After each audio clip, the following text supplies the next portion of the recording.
dernièrement mon camion est allé au contrôle technique, mais problème, il est en contre-visite. Un problème d'essuie-glace apparemment. Alors, il doit être un peu usé. Ouais. Bon, c'est pas méchant, donc ça a changé. Il y a un problème autour des phares, apparemment un mauvais réglage ou je sais pas quoi. Alors dans les faits, peut-être parce qu'en fait ils sont sales, enfin bon, apparemment c'était humide de l'intérieur, ça doit plus être bien étanche. Je pense que je vais les démonter et puis les envoyer chez un carrossier qui puisse remettre de la colle à pare-brise autour. Parce qu'en fait c'est sale mais à l'intérieur, donc le faisceau doit être complètement bidon. Et autrement, fixation de l'échappement. Alors, bon, j'ai déjà jeté un coup d'œil hier, je sais pas si vous allez voir quelque chose. En fait, j'ai essayé de passer en vision nocturne, alors ça peut te faire des choses bizarres. Voilà, donc là on voit bien qu'effectivement, l'échappement, il y a un petit problème. Il y a une fixation sur les deux qui est partie. Ça, c'est ma prochaine bricole. C'est un Staub PP4. PP4, donc de 1961. Autant dire qu'il sort de l'usine. Alors, je vais refaire une petite remise en route. Il tourne à la main.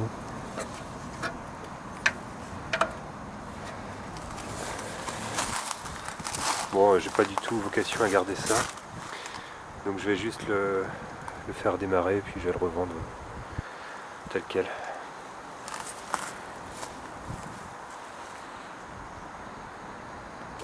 Alors, concernant le camion, j'ai nettoyé hier, enlevé en fait tout le cambouis qu'il y avait dessus. Je vois que c'est pas mal par rapport à hier. L'idée en fait c'est de réussir à détecter d'où vient la fuite d'huile que j'ai dessus, là où la fuite d'huile. Peut-être du couvre-culasse, je sais pas à quelle pression il y a exactement là-dedans.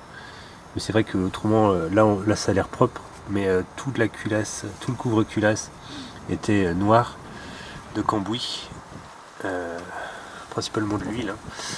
Donc bon, et c'est vrai qu'il perd un petit peu d'huile à chaud,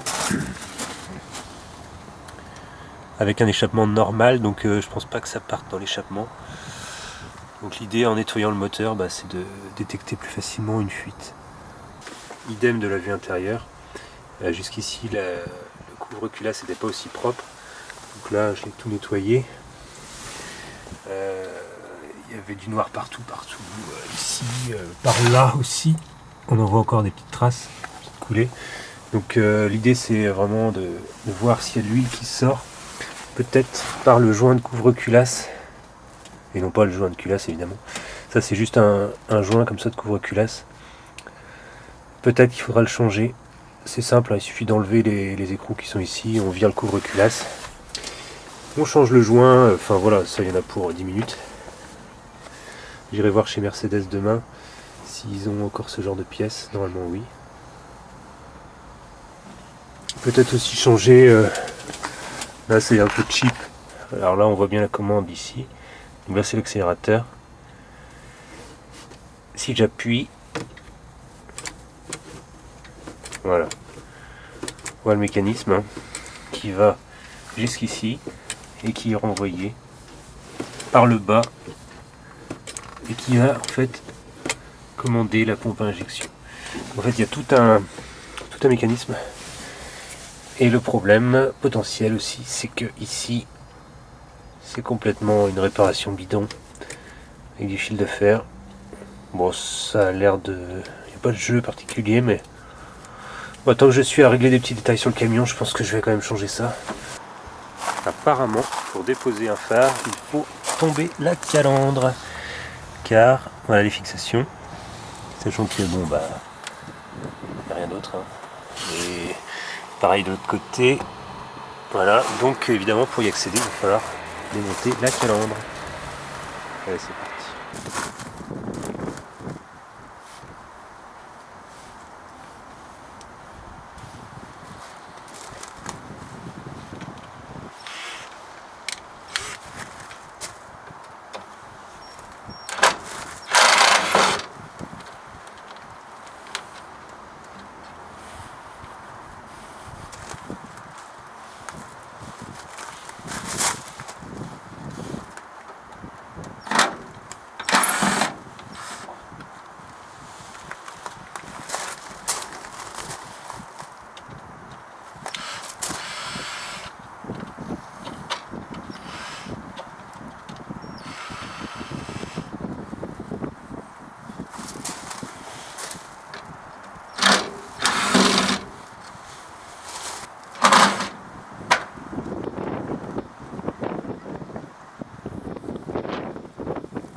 tiennent le verre. C'est-à-dire qu'en plus d'être collé, il y a des petites pattes qui l'empêchent de tomber quoi qu'il arrive.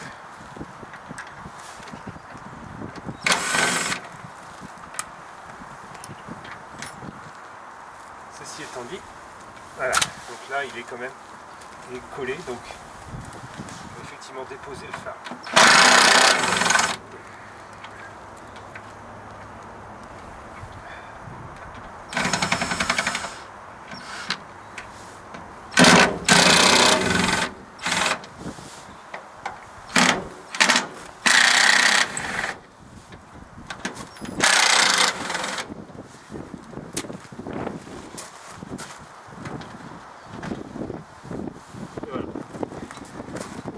Donc l'étape d'après, c'est enlever le verre du phare. Donc je vais utiliser un cutter pour en fait enlever la colle entre le verre et le reste du phare. Et après, en fait, l'idée c'est de recoller le verre avec de la colle à pare-brise. Donc pour ça, je vais sûrement confier ça à un truc de carrosserie qui est pas loin de chez moi. Et ils vont faire ça pour pas bien cher. Puis au moins, je saurai que c'est bien collé.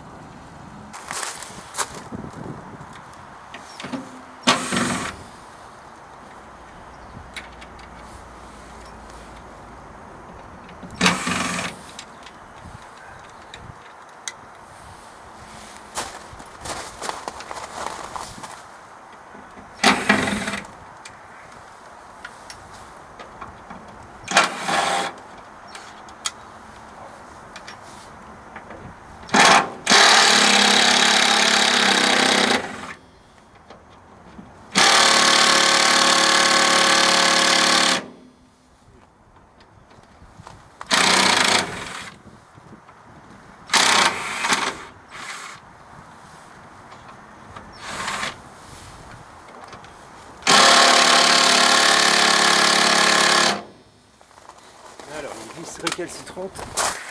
Bon, vous remarquerez quand même avec quelle facilité, avec cet outil, je peux enlever les vis quand même qui sont un peu incrustées, etc. Enfin les vis un peu rouillées. Et là celle-là, non, n'y arrive pas. C'est des percussions, hein, ça percute dans le sens des rotations évidemment, pas dans le sens axial. J'ai obligé de prendre une clé à cliquer. Bon, la méthode rapide ne marche pas, donc on va utiliser la méthode traditionnelle. Des grippots.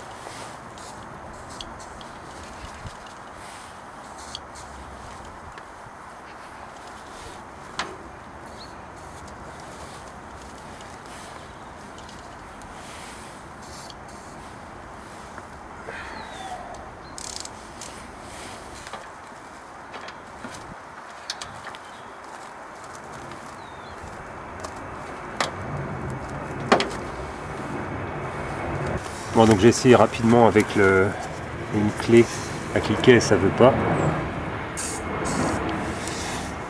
Donc en fait je vais mettre du dégrippant et je vais laisser le dégrippant agir.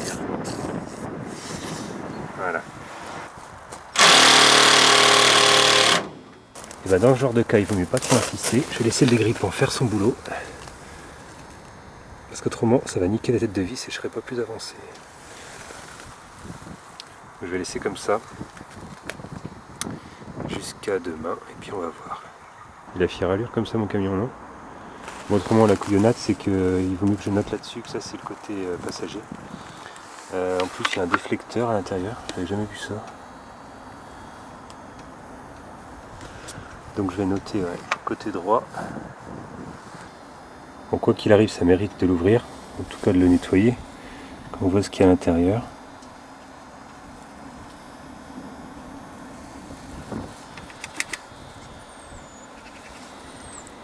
Il est vraiment dégueu. Bon voilà en fait comment est composé le phare. Il y a un joint qui fait tout le tour du phare. Et par contre le problème c'est que sur celui-ci il était complètement pincé. Et du coup il laissait toutes les saloperies rentrer. Alors très peu évidemment chaque fois, mais quand même inexorablement. Et résultat, voilà pourquoi le phare est tout dégueulasse. Et voilà pourquoi mon faisceau probablement était incorrect pour le contrôle technique. En retirant le verre du phare de droite, j'ai compris une chose, c'est qu'en fait il suffisait de déposer ici. On peut faire comme ça. Oui, Et d'ailleurs, je remarque qu'il est tellement facile à enlever, je comprends mieux aussi qu'il n'y a pas d'étanchéité. Et en fait, ce n'est pas du tout de la colle à pare-brise, comme j'ai pu voir par exemple sur la 205. Là, c'est juste un joint. Enfin, c'est juste un joint, c'est un joint. Et d'ailleurs, on voit qu'il est bien humide. Donc, toute l'humidité rentrait dedans.